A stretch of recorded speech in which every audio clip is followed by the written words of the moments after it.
2025 లేదా 26లో డిగ్రీ లేదా బీటెక్ చదివారా? సాఫ్ట్వేర్ జాబ్ కోసం ఎదురు చూస్తున్నారా? అయితే కోడ్ జ్ఞాన్ 100 డేస్ కోర్సులో చేరండి, జాబ్ సాధించండి. ఇప్పుడు ట్రెండింగ్ జరుగుతున్న సర్వీస్ బేస్‌లోకి మనం వెళ్ళాలి అని అనుకుంటే, టెక్నికల్ ఇంటర్వ్యూని క్రాక్ చేయాలి అనుకున్నప్పుడు, మనం ఎలాంటి కోర్సెస్ వాళ్ళు ఎక్స్‌పెక్ట్ చేస్తారు మన దగ్గర నుంచి? సో సర్వీస్ బేస్డ్ కంపెనీస్కి బేసిక్గా ఫ్రెషర్స్ నుంచి ఇన్డెప్త్ నాలెడ్జ్ ఏం అవసరం ఉండదు. వాళ్ళు మీరు ఒక లాజిక్ రాయగలరా, ఒక ప్రాబ్లం స్టేట్మెంట్ ఇస్తే దానికి తగ్గట్టు థింక్ చేసి ఆ లాజిక్స్ని బిల్డ్ చేయగలరా అన్నదే చూస్తారు. ఎందుకు, సర్వీస్ బేస్డ్ కంపెనీలో ఒక ప్రాజెక్ట్ వస్తే ఆ ప్రాజెక్ట్ మీద కనీసం 60-70 మెంబర్స్ టీమ్ మెంబర్స్ ఉంటారు.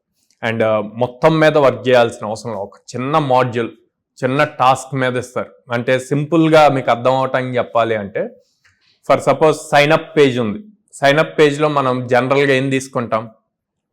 యూజర్ నేమ్, మీ full name, first name, last name, email ID, phone number, కింద మళ్ళీ సైన్అప్ బటన్. అవునా? ఇదంతా డిజైన్ చేస్తారు ఫ్రంట్ ఎండ్ వాళ్ళు.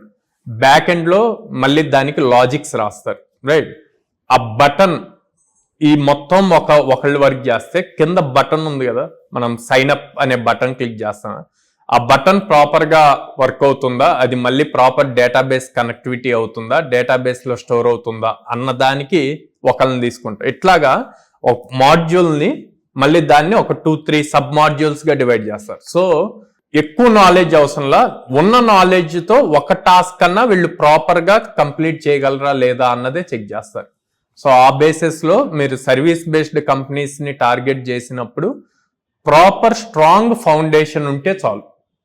అంటే స్ట్రాంగ్ ఫౌండేషన్ అంటే for loop, while loops, if conditions, ఇవి ఎట్లా వర్క్ అవుతాయి, అది ఎట్లా లాజిక్ మార్చినా కూడా ప్రాపర్ అవుట్పుట్ వస్తుందా రాదా అన్న లాజిక్స్ రాయగలిగితే మీరు సెలెక్ట్ అవుతారు.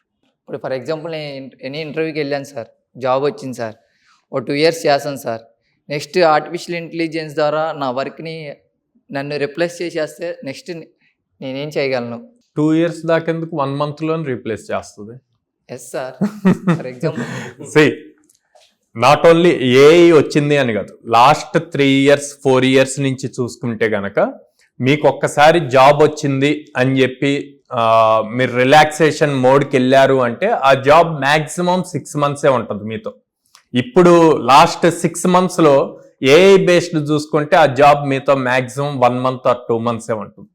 జాబ్ వచ్చాక మీరు ఇండస్ట్రీలోకి ఎంటర్ అయ్యాక ఆ ప్రాజెక్ట్లో ఏముంది అన్నది తెలుసుకోవాలి. సో మీరు కంటిన్యూస్ ఎవ్రీడే అప్ స్కిల్ అవుతూనే ఉండాలి.